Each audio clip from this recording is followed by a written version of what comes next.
tolonglah tanggapin kejadian ini dari sudut pandang keahlian keilmuan kalian. Ya. Ya kan? Berarti lekas itu jangan yang milih gitu ya? Nggak boleh milih-milih lah. Milih dong. Ini biar anak kampung di Lebak juga tetap aja manusia Oh Indonesia. iya, tetap anak-anak. Anak-anak Indonesia, kelompok anak-anak 4 orang anak-anak ini apa juga mengalami gangguan jiwa. Ya itu perlu. Woi! Dari lubuk hati yang tersembunyi paling dalam, Om Cipto mempersembahkan acara Kakek Bokep. Kalau keki boleh kepo. Seru nih, Ber. Apa itu, Om? Ini kali ini dampak sosialnya besar, terus dampak psikisnya juga. Oh ya, ngeri. Lalu bayangin aja. Jadi yang mau kita bahas kali ini, teman-teman sekalian ya, yang mau kita kepo-kepoin komen-komen dari netizen tentang polisi mengungkap 4 siswa SD dan SMP yang membunuh ODGJ, orang dengan gangguan jiwa, di Bayah. Bayah itu mana? Lebak, Banten. Oh, di Banten. Oke, kita baca dulu deh komen-komennya nih. Oke. Tapi ini Om, mau kita baca dulu nggak? Apa Alasan itu? Pelakunya. Oke, baca dulu. Ada nih Om, katanya alasan pelakunya adalah... Ini alasan pelaku kenapa membunuh. Iya. Jadi waktu diperiksa polisi, ini alasannya. Oke, katanya baca dulu. alasan pelaku anak melakukan tindak pidana tersebut karena kesal terhadap korban karena pernah melempar saudara MA menggunakan batu sehingga mengenai punggung dan motornya. Oh, jadi si ODGJ ini pernah melempar batu. Kena punggung sama motornya. Terus? Nah, masing-masing pelaku anak mempunyai peran tersendiri. Oh ya? Yang pertama, saudara MA mempunyai ide mengikat kaki dan tangan korban, memukul kepala dan tangan. Oh. Yang kedua, saudara AD membakar tangan korban, memukul dengan batu. Oke. Yang ketiga, saudara MI mengucurkan bensin ke muka korban dan memukul korban mengikat ke pohon. Oh ya? Yang keempat, mati merinding saya. Meminumkan air kencing ke korban, memukul dan menginjak. Itu saudara HB, Om. Sadis banget ya? Wih, serem kalau itu. Jadi ini masuk delik pembunuhan berencana ya? Karena masing-masing ada perannya. Ya kan? Jadi sudah direncanakan memang. Oke, sekarang kita baca dulu komen-komen. Miris memang, miris. Wah, miris sih Om ini, Om. Biarpun ODGJ sekalipun, dia tetap manusia. Betul. Ya kan? Betul, Om. Jadi rasa kemanusiaan itu nggak boleh orang yang di jalanan ODGJ terus kita anggap itu bukan manusia, itu salah besar. Iya. Ya, bukan maunya mereka juga harus begitu ya. Iya, Om. Ya kan? Jadi biar bagaimanapun itu makhluk Tuhan dan manusia. Iya. Sekarang kita baca dulu deh komen-komennya. Miris banget gue dengar berita begini. Nih Om, pertama dari Lilin Rahman 16. Apa katanya? Orang tua mohon dilihat, kalau kayak ini apa masih ada ortu yang bilang namanya juga anak-anak. Ya, masuk akal juga. Meskipun ini anak SD, SMP ya, tapi kelakuannya itu kan udah melakukan pembunuhan ya. Jadi jangan ada ini dari netizen yang berkomentar, jangan lagi alasannya karena namanya juga anak-anak. Ini bukan main-mainan, ini pembunuhan. Betul, Om. Ya miris sih memang anak SD, SMP sudah bisa berpikir bagaimana cara membunuh dan merencanakan. Ya sekalipun korbannya itu ODGJ ya. Iya. Aduh, kok bisa begitu ya? Ini pengaruh dari apa? Dari mainan yang terlalu modern, umpamanya sekarang ini kan banyak mainan tradisional malah berkurang kan, banyak mainan handphone, nggak ada lagi kayaknya. Game-game sadis, ya, atau mereka terlalu bebas melihat tontonan-tontonan di medsos itu kali ya, karena gampang diakses oleh anak-anak. Ya, pokoknya mencontoh yang jelek-jelek lah. Dia pikir membunuh itu mereka menang. Oke lah, aduh Mak. Lanjutkan lanjut ya, coba baca lagi. Nih, dari Mutian Jani Ok TV. Oke, Mutia bilang apa dia? Hah? Kata dia. Kenapa sih marak banget anak di bawah umur sudah melakukan kekerasan gini? Ya itu. Ini perlu Kak Seto. Kak Seto ini biasanya Kak Seto kan paling kepo. Paling kepo ya karena dia kan aktivis anak-anak. Ya. Jadi menurut Kak Seto ini bagaimana kejiwaan anak-anak ini? Kenapa anak-anak bisa sampai segitu sadisnya melakukan pembunuhan? Ya. Nah, jadi walaupun ini yang dibunuh itu ODGJ ya, tapi ini biar bagaimanapun namanya pembunuhan terhadap manusia. Jadi ini mohon para aktivis atau para ahli dalam dunia anak-anak. Ini serius masalahnya nih Om. Iya serius lah. Gue baca gini aja sedih. Bayangin aja anak SD kok bisa punya pemikiran begitu. Iya, SD dan SMP bisa pikiran untuk ngebunuh. Ya paling belasannya kan 14 tahun ke bawah lah. Nah, iya kan? Tapi ini pidananya pasti pidana anak-anak nih, karena di bawah umur ya. Iya. Tapi apapun itulah ya, mau jadi apa nih anak-anak masa depan pasti suram udah. Dan dia masuk ke penjara anak-anak, di situ juga belum tentu bisa dapat pendidikan yang baik. Ya kan? Dalam penjara anak-anak kita tahu cerita-ceritanya banyak. Ada orang yang masuk penjara, keluar bertobat. Ada juga orang masuk penjara belajar. Oh ya. Belajar meningkatkan level kejahatan. Karena di sana ketemu lingkungan yang Jadi belajar dan naik level. Waduh kawat nih kalau udah besar jadi apa anak-anak seperti ini. Baca lagi deh yang lain. Dari Albertus _Suryanto 2010. Albert bilangnya apa? Udah kebalik. Sekarang yang normal malah kayak anjing yang normal, kayak ODGJ. Ya, ada benarnya juga. Maksudnya orang yang berpikiran normal kok bisa sampai membunuh. Ya. Sedangkan ODGJ aja nggak berpikir begitu. Terbalik-balik gitu maksudnya. Ya, itu maksudnya Om. Jadi yang gangguan jiwa ini sebenarnya korbannya atau pelakunya nih. Jadi kelompok anak-anak 4 orang anak-anak ini apa juga mengalami gangguan jiwa. Ya itu perlu ditelusuri. Para ahli lah yang menelusuri. Ya Kak Seto dan kawan-kawannya lah. Biasanya kalau ada gini-gini kan Kak Seto paling depan. Kalau urusan anak-anak ya. Urusan anak-anak dan apa? Dan apa? Biasanya orang terkenal yang ada duitnya. Enggak. Nah, sorry. Pokoknya bukan hanya Kak Seto, siapapun ya aktivis pemerhati anak, tolonglah tanggapin kejadian ini dari sudut pandang keahlian keilmuan kalian. Ya kan? Berarti Kak Seto jangan yang milih gitu ya? Nggak boleh milih-milih lah. Milih dong. Ini biar anak kampung di Lebak juga tetap aja manusia Indonesia. Oh iya, tetap anak-anak. Anak-anak Indonesia yang harus diadvokasi ya, tetap harus diadvokasi. Maksudnya ditinjau dari ilmu kejiwaan anak-anak. Tolong ini masalah ini serius, tolong dipantau lah bagaimananya. Ya, jangan mantau yang terkenal aja. Ini anak kampung juga harus ini dong. Ini. Ya. Enggak apa-apa, ya enggak aku bisa. Ya benar. Iya benar. Aku setuju benar. Selama ini kan begitu. Oke. Satu lagi. Siapa itu? Siapa? Aris Sirait. Nah, itu pemerhati anak juga itu. Oh. Komisi Pelindungan Anak. Oh. Nah, pokoknya kalian lah ya yang biasa urusan dengan dunia anak-anak ya.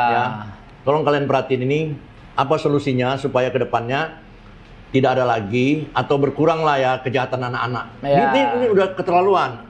Bukan hanya perundungan ya, tapi pembunuhan ini. Ya, benar Om. Oke, kita lanjut yang lain. Dari Hanski Hana. Oke, Hanski bilang apa dia? Belajar dari mana mereka bisa keji begitu? Ngeroyokin ODGJ. Ngapain? Iblis sudah merasuki pikiran dan jiwa mereka sehingga mereka dibutakan. Sampai bisa membakar dan membunuh. Manusia macam apa ini? Nah itu. Kalau ditanya belajar dari mana, kita juga nggak tahu ya. Tapi dunia sekarang kan terlalu bebas. Maksudnya kebebasan ini, internet lah kita katakan, internet ini tak terbatas ya. Iya benar Om. Baik buruk ada di sana semua. Jadi kalau anak-anak kurang bimbingan orang tua, terus bisa mendapat contoh dari game, dari tontonan-tontonan yang sadis, itu bisa menimbulkan rasa ingin membunuh, rasa ingin berkuasa gitu. Dianggap hal yang biasa begitu. Jadi kalau dibilang belajar dari mana ya kita juga nggak tahu ya. Belajar dari lingkungan lah. Iya. Perlu ditelusuri lebih dalam lagi. Nih Om, ada Om dari AL.plus62. Kata dia, katanya? ODGJ itu juga nggak akan melempar kalau nggak diteriakin, dicaci maki atau dibully. Mungkin bocil-bocil ini awalnya sambil lewat mencaci maki. Namanya juga ODGJ, yang waras nggak perlu emosi kalau dia ngamuk. Oh, yang waras ngalah maksudnya ini. Oh, jadi ada kemungkinan disinyalir oleh netizen ini. Awalnya mungkin ODGJ-nya tidak bermaksud melempar, tapi karena dia terganggu, dia melempar. Tapi sebenarnya nggak diganggu pun kalau dia melempar ya kita maklumin aja, namanya ODGJ. Ya benar, ODGJ. Ya kan? Ya. Jangan pula terbalik. Ini kita yang jadi ODGJ, kita yang Ya benar. berkelompok membunuh, membakar dengan sadis begini. Kacau. Sedih ya rasanya ya. Benar itu Om. Ini Om dari Ine Devi. Apa kata Ina? Bukan dinamakan di bawah umur lagi kalau punya pikiran sekeji itu. Masih umur segitu sudah berani membunuh orang. Tumbuh besar makin membahayakan. Ya, memang kalau ditinjau dari umurnya, anak-anak ini ya, anak-anak SD sampai SMP lah, umurnya paling 14 tahun, 15 tahun. Ditinjau dari umurnya memang belum dewasa. Ya. Tapi perlakuan ini udah biasa yang dilakukan oleh orang dewasa. Maksudnya rasa ingin membunuh, rasa ingin merasa lebih berkuasa dari yang lain. Korbannya kan ODGJ dan mereka berempat. Pengeroyokan terjadi. Wah, ini calon-calon apa ini? Teroris apa? Aduh, susah gue juga komennya. Iya, maksudnya maksudnya umur segitu sudah bisa melakukan hal itu pembunuhan. Iya, makanya gimana gitu ya? Bagaimana? Ini pendidikan orang tua juga perlu. Maksudnya di rumah dia bagaimana? Iya. Kan anak-anak, orang tua kan bisa memantau. Kalau anak-anak sudah kelihatan nggak beres, mulai melakukan. Ini kan nggak berawal dari sini aja. Sebelumnya juga anak-anak pasti gini loh. Secara naluri ya, orang itu nggak bisa tiba-tiba menjadi jahat. Orang itu pasti belajar jahat dari hal-hal yang kecil. Iya. Mungkin suka membuli anak-anak lain. Nah, dari situlah meningkat sampai ke pada posisi dia punya merasa punya power untuk membunuh. Mereka berkelompok, ini terjadi. Jadi nggak mungkin orang tuanya nggak tahu kenakalan awalnya. Ya. Jarang sekali orang ujuk-ujuk tiba-tiba bisa terus jadi jahat. Iya, maksudnya latar belakang apa lingkungan dia bisa membentuk anaknya jadi seperti ini gitu ya? Ya. Lagi-lagi ini perlu ahli jiwa, pemerhati anak-anak lah. Iya. Ada lagi nggak? Nih Om, dari _29.08.na. Apa katanya? Kata dia, tolong revisi undang-undang hukum anak di bawah umur. Anak zaman sekarang, anak SD, SMP, SMU sudah banyak yang berani melakukan tindakan kriminal di atas rata-rata. Memperkosa, menjara, menganiaya, bahkan membunuh dengan berencana. Sudah banyak kasus, tindakan, dan beritanya. Benar-benar sudah nggak bisa ditoleransi lagi. Tolong pemerintah revisi undang-undang hukuman buat mereka yang sudah melakukan tindak kriminal. Buat efek jerah dan pelajaran atas tindakan yang sudah mereka lakukan. Ya, ada benernya juga, tapi juga nggak bisa disamaratakan gitu. Nggak mungkin lah juga hukuman anak-anak sama orang dewasa disamakan. Ya namanya itu. Cuman maksudnya ukuran di bawah umur itu berapa? 10 tahun atau 14 tahun atau 17 tahun gitu kan. Iya. Tapi biar bagaimanapun tadi apa dia bilang? Yang mana? Yang mana? Tadi revisi undang-undangnya. Ya tolong revisi, kata dia, hukum anak di bawah umur. Ya mungkin masuk kayak Om tadi, mungkin batasan umur anak di bawah itu coba semana nih batasnya, karena umur segitu sudah bisa begitu. Kalau ditinjau dari undang-undang hukum pidana anak, mungkin ya memang batas umur anak-anak itu harus dikurangin maksudnya. Iya mungkin, karena umur segitu kok sudah bisa begitu kelakuannya maksudnya. Mungkin makanya di komentar tadi anak-anak kok bisa melakukan hal seperti ini. Anak-anak loh. Berkelompok lah tapi. Iya, mungkin maksudnya ini coba ditinjau ulang lagi, maksudnya anak yang disebut anak-anak itu tadi. Mana batasannya kali Om? Apa benar batasan yang sekarang ini umur segitu gitu? Udah pantas gitu. Ya susah juga ya. Tapi kan ini kejadian ini kan tidak sering. Tapi ada tapi gitu. Ada, betul. Maksudnya nggak sering. Jadi tidak hanya karena kejadian ini, terus seluruh batasan umur untuk tindakan pidana anak bisa berubah. meratakan. Nggak bisa juga. Makanya ini yang lebih praktis ya, apa namanya itu? Apa tuh? Pendekatan antara anak dengan antara orang tua dengan anaknya, antara guru dengan murid-muridnya. Iya. Itu pendekatan batin ya. Iya. Jadi anak-anak tidak hanya cukup diberi pendidikan formal, tapi moral, Iya betul. etika, betul itu juga. Benar Om. Tapi susah juga orang tua sekarang, giliran ada anak yang dihukum gurunya ditonjok, gurunya disamperin. Iya benar juga itu, benar juga. Akhirnya mental anaknya akhirnya jadi begitu ya. Dulu waktu sekolah, tau nggak lo, nggak bikin PR, kita di rotan. Ya iya, saya pulang sekolah nih kena marah sama guru, kena tabok, kelopak gitu sama guru ya. Pulang cerita, malah kena hajar lagi Om. Berarti lu salah lu ini, gitu dia. Jadi zaman sudah berubah ya. Iya. Zaman sudah berubah. Oke, kita baca yang lain lagi. Kayaknya udah dulu Om. Segitu aja. Segitu aja dulu Om. Sebenarnya masih banyak sih yang Ya, tapi gini lah. Ya kurang lebih sama Om komentarnya Om. Iya. Mirip-mirip. Jadi setelah kita kepo-kepoin komen-komen dari orang, beberapa kesimpulan yang bisa kita ambil yaitu kenakalan anak-anak ini yang untuk ini terlalu sadis, levelnya itu terlalu tinggi. Untuk ukuran anak-anak. Ya bayangin aja anak-anak bisa membunuh. Iya betul. Ya kan? Walaupun korbannya ODGJ. Iya Terus betul. solusinya mungkin para pemerhati anak, para pembuat peraturan itu supaya lebih meninjau ulang. Meninjau ulang. Ya telusuri lebih dalam lah. Ya.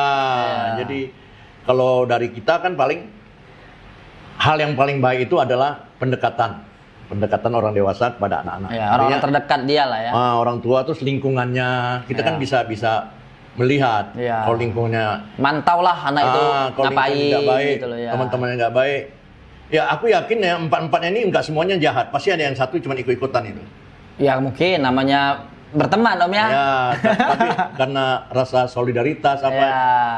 Jadi mereka berbagi tugas.